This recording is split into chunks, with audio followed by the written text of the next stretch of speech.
What is up, Packers fans? Happy Tuesday. Welcome into an all-new episode of the Pack-A-Day Podcast. I'm your host, Andy Herman. You can follow me on Twitter at Andy Herman NFL. You can find the podcast at Pack-A-Day Podcast. My sincerest apologies for being a little bit later on today's episode. To make a very boring story short, last week when I was getting ready to go to Las Vegas, I recorded, of course, a bunch of videos in advance to get all of those uploaded. Went to bed about 3 a.m. before leaving for Vegas at about 6 in the morning. Got about 3 hours of sleep, then went and pounded through 3.5 days of Vegas nonstop. Got home Sunday, caught up on a bunch of stuff, was up until about 3 in the morning, got up at 8 a.m. on Monday morning for the radio hit, worked all day on Monday, had soccer stuff for the kids, came back, watched the Brewer game in my expectation, had everything else done just to record the episode on Monday night following the Brewer game. Brewer game comes, ninth inning, Brewers are winning. I'm out like a light on the couch and just completely no energy left. So, I chose a little bit of extra sleep last night. I didn't choose, it really kind of chose for me. And then got up a little bit earlier this morning to record the Tuesday episode. So again, my apologies for being a little bit late today, but hopefully you guys stuck around and are still enjoying today's show. Appreciate you guys a ton. We've got a lot to get into. Before we get there, let me remind you about Luigi's Frozen Pizzas. There should be, fingers crossed, a string of victories coming up for Green Bay. Some great matchups, including Cincinnati this upcoming week, which means you're going to want to have some victory pizzas on hand, whether it is their Big Daddy with all the extra toppings or the garlic dippers. You've also got the ultra thin crust, the fresh dough pizzas, the breakfast pizza. Like, they're all there for you. Whatever your variety is, your flavor of the day is, they've got it for you. And they're all incredible. They're all absolutely incredible. So find them at your local grocer in the freezer section, luigispizza.com, and on social media at Luigi's Pizza. Also love telling you about Alchemy Wealth Management. The thing I love, Habish Rotier, Alchemy Wealth Management, Luigi's Frozen Pizzas, like they're just such awesome local companies to work with. And with Alchemy Wealth Management, you can literally go there, set up a immediate consultation, retirewithryan.net, and you set up that consultation and you get the retirement advice that you need to be successful in your retirement. Ryan is awesome to work with. Cannot recommend him enough. He makes it super simple. I know sometimes this can get complicated. It can get boring. It's not how you want to necessarily spend your day. I get it, but it's worth it. And Ryan makes it super easy to do. So check out him over at Alchemy Wealth Management and retirewithryan.net. We did have a roster move early on Tuesday morning. See, this is why I recorded a little bit late to get you this breaking news. The Bengals did, in fact, make a quarterback move early Tuesday morning. It's about the last one I would have expected. They released from the practice squad their quarterback, Mike White.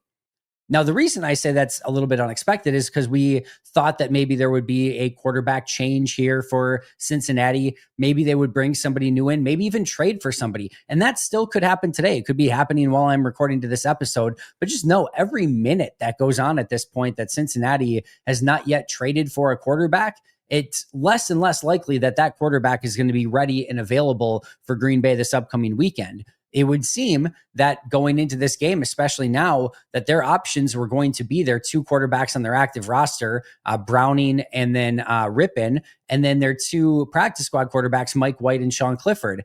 And full transparency, I sincerely thought, actually, I should say this, the one I was kind of worried most about if they started was Mike White.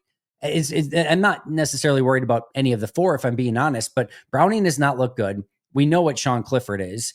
Rippon started against Green Bay, and he's not the answer. He's not the guy. You can't win with Brett Rippon, at least in my opinion. Mike White has shown some interesting stuff in the past. So that was actually the one that I'm like, you know what? Mike White might be able to make a couple plays happen here or there. And they released him. So now they're down to three options. It would seem as of right now that the quarterback this week will either be Sean Clifford, Jake Browning, or Brett Rippon.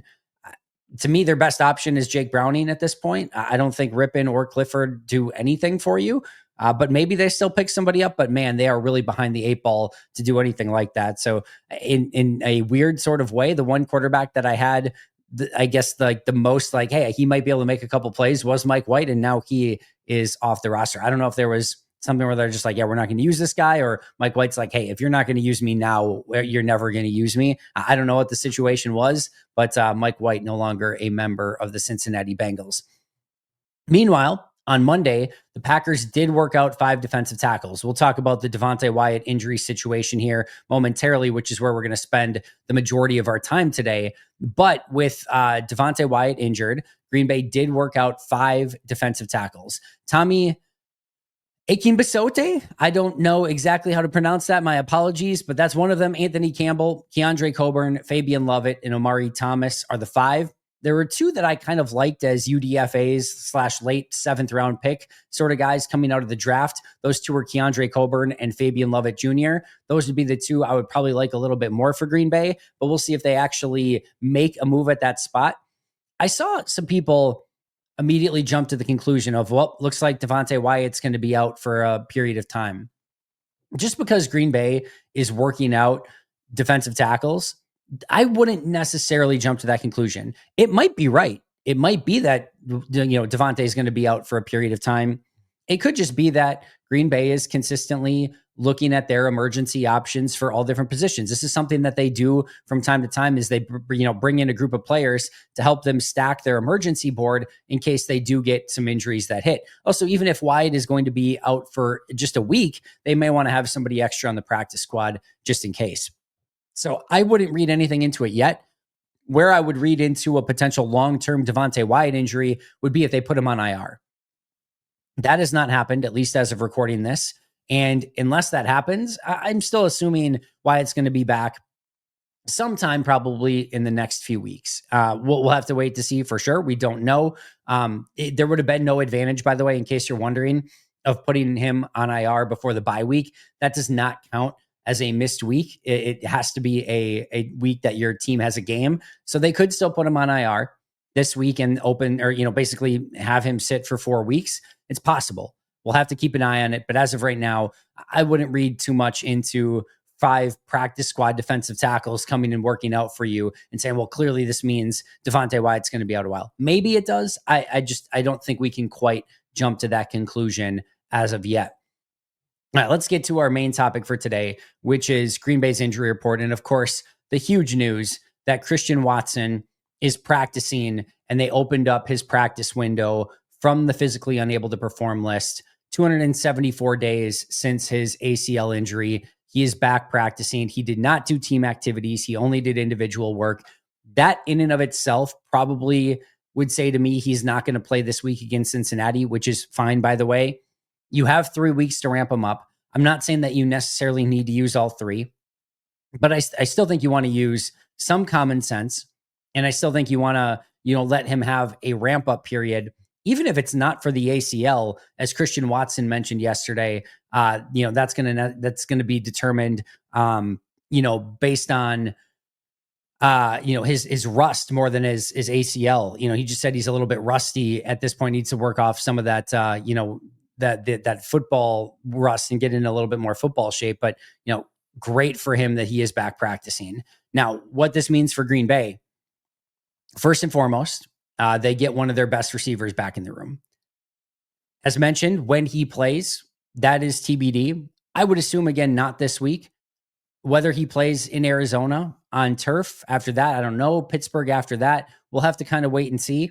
But sometime in these next few weeks, you would expect that Christian Watson will make his debut. I think the beautiful thing about Watson, too, is that you can really kind of pick and choose when you want to use him. It's not like Green Bay's wide receiver core is completely barren and you need him to come in and play 60 snaps right away or anything like that, right? You can utilize him even to begin with in that Malik Heath role, for 10 snaps, where he's kind of a blocking guy, sometimes being used down the field as almost like a decoy in that situation. But more, I'm talking more of the snaps here than the specific role. But, you don't necessarily need him to come in and play a lion's share of snaps in that receiver room. You can weaponize him as a deep threat or as a decoy, or you can, again, just kind of use him as a blocker on the outside, intermediate, short, wherever you need him. But you could probably get away to begin with that 10 to 15 snaps and just let him work with that. Let Golden and Dobbs and Wicks and those guys still kind of be your primary wide receivers. Savion Williams or Malik Heath, maybe one of them playing a handful of snaps here or there, and then Watson playing the others. But you still have the ability to work him in and utilize him in fun ways without having to throw 40, 50 snaps at him. So I think that's a very positive sign. And then that's how you can kind of ramp them up. So if it were me, I would probably say this week we're doing individual work in practice, maybe a couple team drills towards the end of the week just to kind of get you acclimated. Next week, I would have him do much more team drills. Maybe, 1 or 2 days, you give him off one of the days just so, again, you're not taxing him too much. But next week, you're doing team drills. And then the following week, you're legitimately getting him ready for a role against the Pittsburgh Steelers, where he plays, I would say, probably 15 snaps in that game. That's how I would do it. I would probably not bring him back on the turf in Arizona. I think they have turf. Don't quote me on that. I know they have the retractable roof. If it is grass, that maybe changes it a little bit. I still think overall I would follow the same thing of individual work this week, teamwork next week, limited role against the Steelers. That makes the most logical sense to me. But again, I'm not a doctor. I haven't seen his medical charts. Even if I did, I wouldn't know how to read them anyway. So we'll see how the Packers, front office and medical staff and Christian Watson feels about his return. But a huge, huge development for Green Bay. As far as when he is back, I talked about this a little bit with Aaron Nagler on Let's Talk Football over on She Said TV the other day. For Watson, there is probably not a running back, wide receiver, tight end, any weapon in my lifetime as a Packers fan that has as much of an impact on the team that doesn't necessarily show up in the box score. Now, it can. He has those big 3 touchdown games every now and again, and those are really fun. But Christian Watson being out there is a force multiplier because he does so many different things for this offense. He is that deep threat down the field that just inherently corners and safeties back off a little bit more and are a little bit more cognizant of because of his height, his size, his speed, all of it. It just makes it so that he's a constant threat to go deep and complete one of those big plays. And those are the big things that defenses are making sure that they're trying not to allow.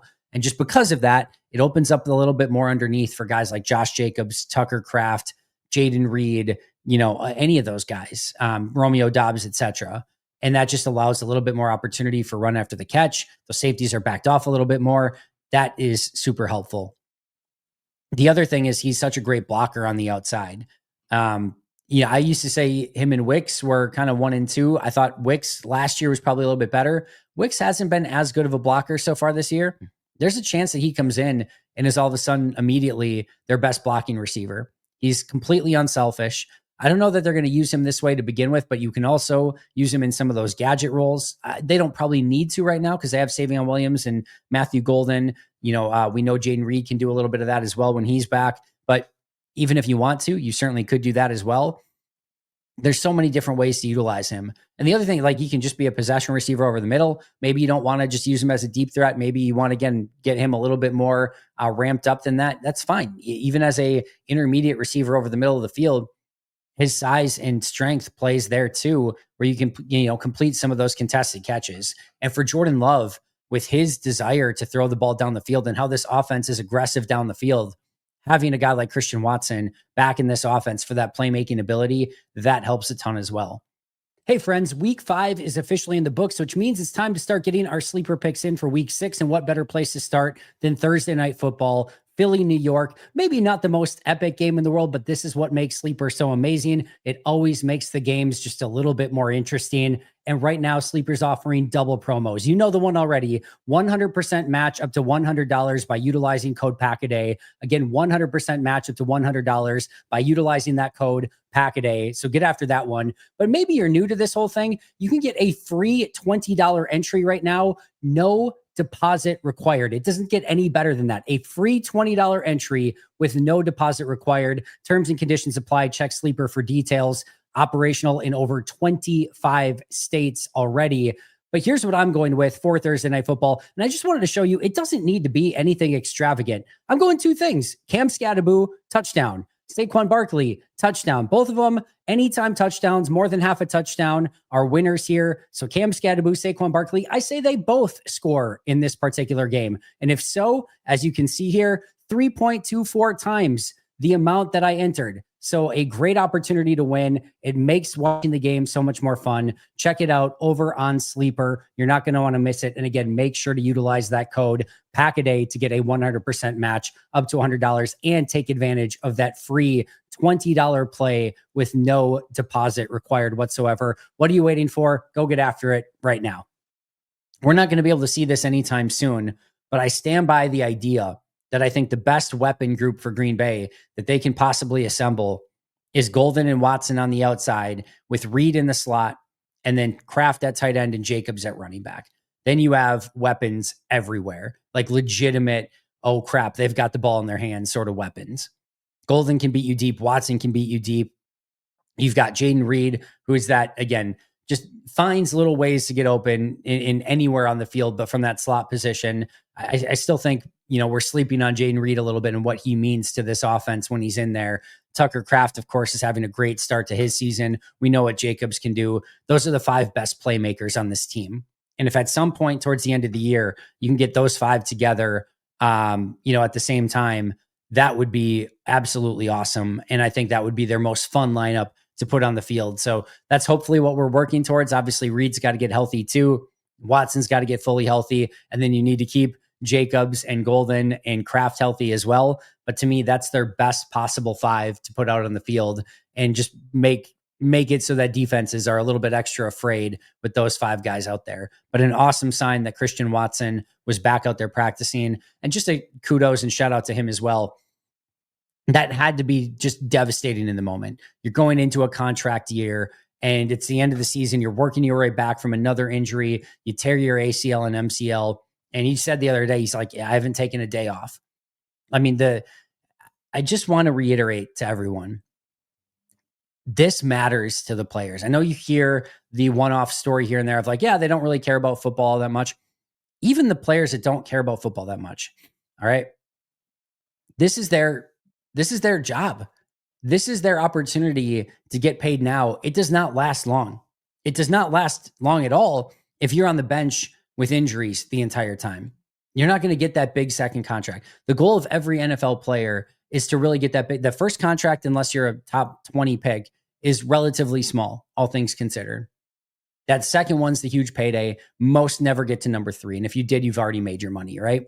So these players desperately want to be out there, because they love football and they want to play. Like, the best thing is playing the games, right? They may not like the practices. They may not like training camp or mini camp or OTAs or the work in the, the workout room and everything like that. They love the games. They all want to be out there and they all want to go out and show that they deserve that next big contract. The amount of time, effort, and energy that they put in to being in peak condition and to working to get back. It's why when I hear like Marshawn Lloyd doesn't even want to be out there, he's just collecting a paycheck. It's like, you have no idea what you're talking about. If you're disappointed that these guys are injured, they are a billion times more disappointed.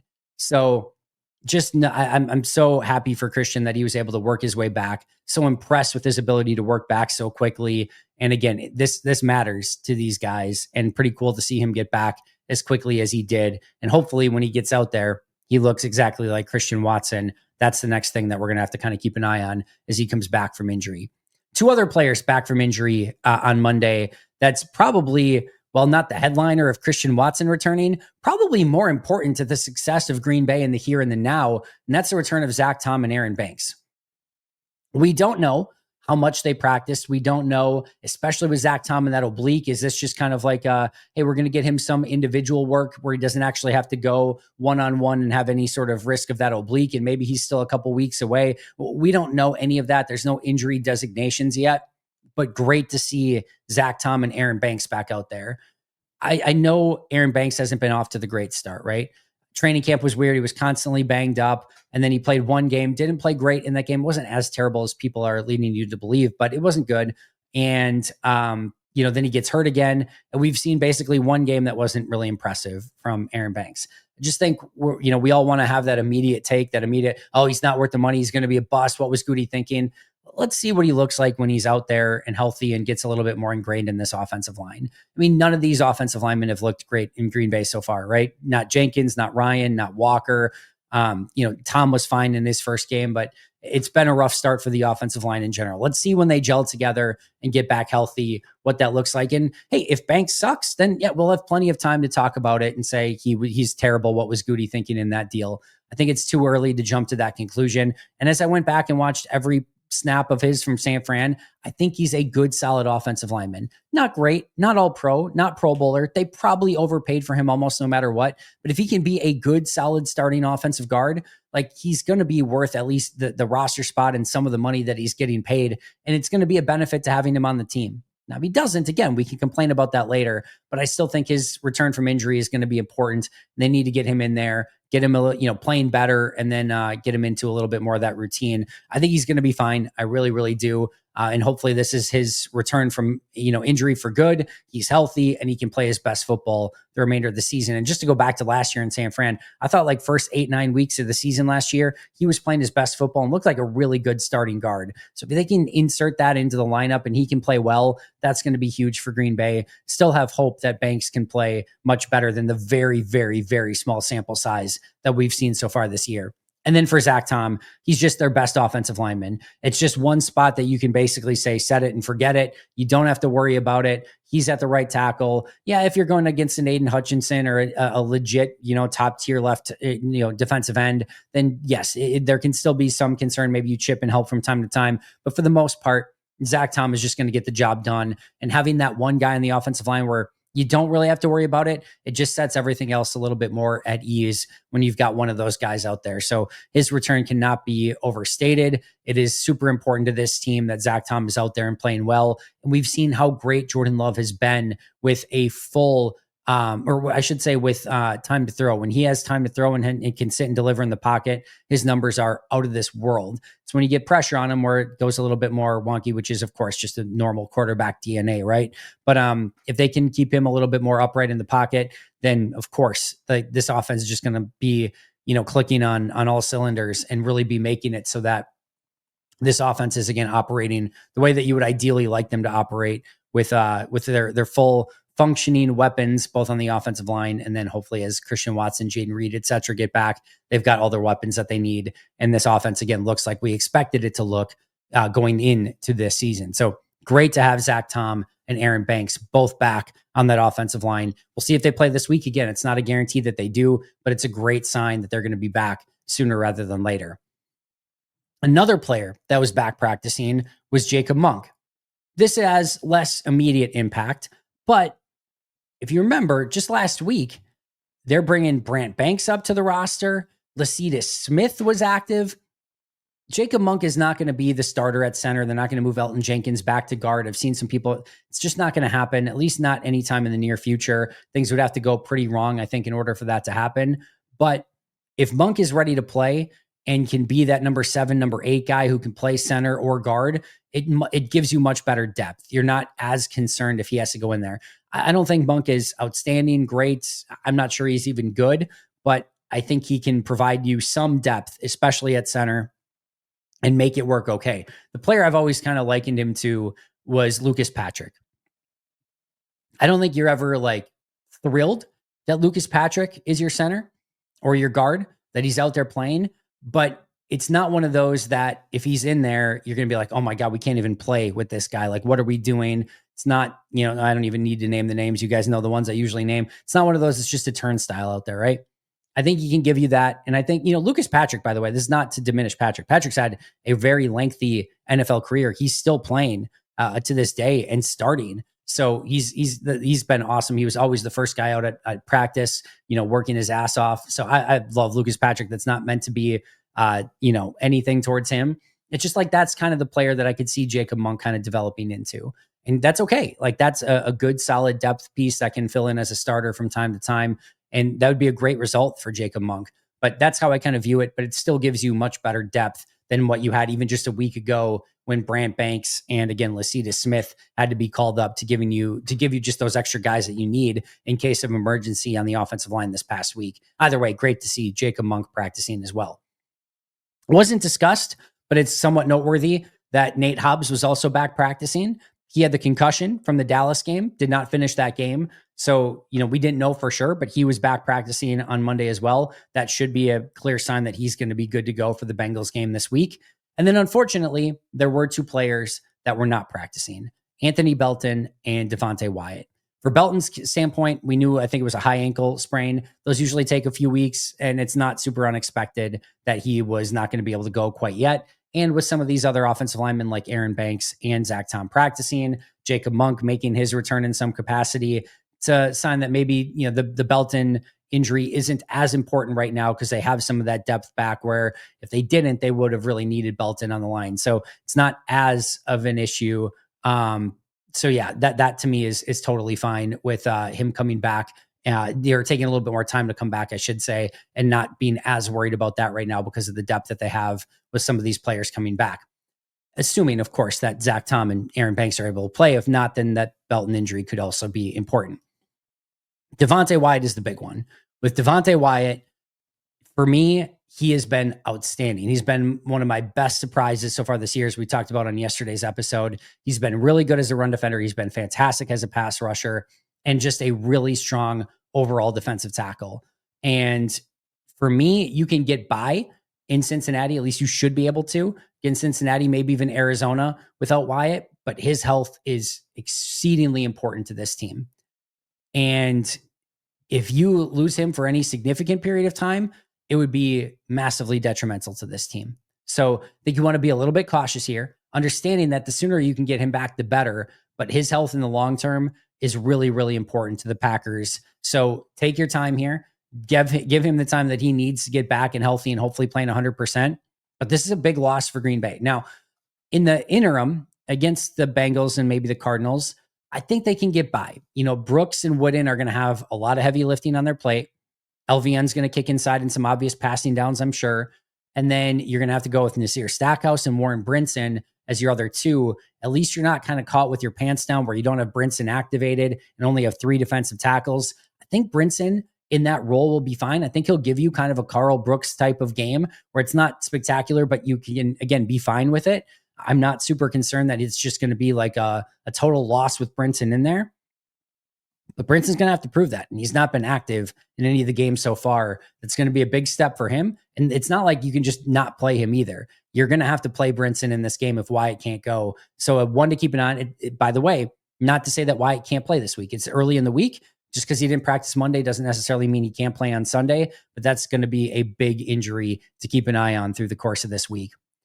The other players who did not practice, who did not get their window open, were 3 players. John Williams, which we knew, it seems all indicators are he's going to be out for the entire year, right? But 2 other players that we thought might get activated or at least open their practice window did not. That is Marshawn Lloyd and Colin Oliver. Disappointing for both, to say the least. You want both of those guys back in practicing. And I don't know what's going on with Oliver. It seemed like this was not going to be something that lingered this long, and now it has been. So I don't know what the situation there is with him, but hopefully he can get back in practicing sooner rather than later. And then Marshawn Lloyd, we know it's been a Costco receipt type list of injuries for him. And you just really want to see him back out there and showing his playmaking potential. It sucks that the injuries have kind of derailed him so far. I'm hoping that whenever he gets off this recent injury, that's just going to be it for his injuries. He can get back and playing the way that he wants. I would expect Green Bay is going to be ultra cautious with him so that they're not pushing him back too fast. And when he's back, he's 100% fully healthy, good to go. And they don't need him right now. Jacobs is healthy. Emmanuel Wilson looked great last week. Chris Brooks is a really good third down back. So I don't think they need to do anything in the moment to really push him back. Still would love to see him out there. So Colin Oliver and Marshawn Lloyd, the 2 that remain on injured lists and not activated as of yet, along with John Williams, but the John Williams one was expected. And then Brenton Cox, Jaden Reed, Travis Glover, all not eligible to return. Cox and Reed just not yet. Reed, we know, is going to be a while anyway, and Travis Glover is ineligible to return through the entire season. That's where the injury report is at. After Monday, a lot of really good news, seeing Watson back, Zach Tom back, Aaron Banks back, Jacob Monk back, Nate Hobbs back. Those are all good signs. Of course, Belton and Wyatt in the interim, not great that they're not practicing, but hopefully nothing long-term for either. And then hopefully we see both Marshawn Lloyd and Colin Oliver back practicing sooner rather than later.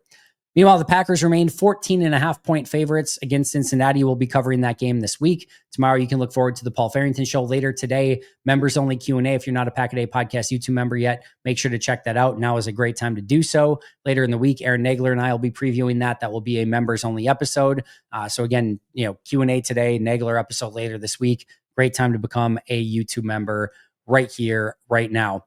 That's all I got for you guys today. Again, thank you for your patience. Appreciate it greatly. Shout out to our All-Pro and Hall of Fame members, PJ Wynn, John Wild, Brandon Paletta, Boom Handle, Donald Lee, Lori Lord, Baby QB, David McCluskey, Donald Decker, Alex Huang, Peter Ritaka, Jay Zimmerman, B. Brown, Puerto Rican Packer, Dan Gessford, Dylan Pat Scott, SoCal Pack, Chris Rager, Izzy Roberts, Ian Ewing, Carlo Delgado, Willie Winkle-Stinkle, Jen Wright, The Gable Store and Pack Attack Cast, Chris Weish, Craig, John D. Metropolis, Hayden Radomski, Devin Lane, Gunzusa, Alexander Newell, Dan Miller, Titletown T, and Bill Reinhart. See you guys soon, but until next time, and as always, go Pack Go.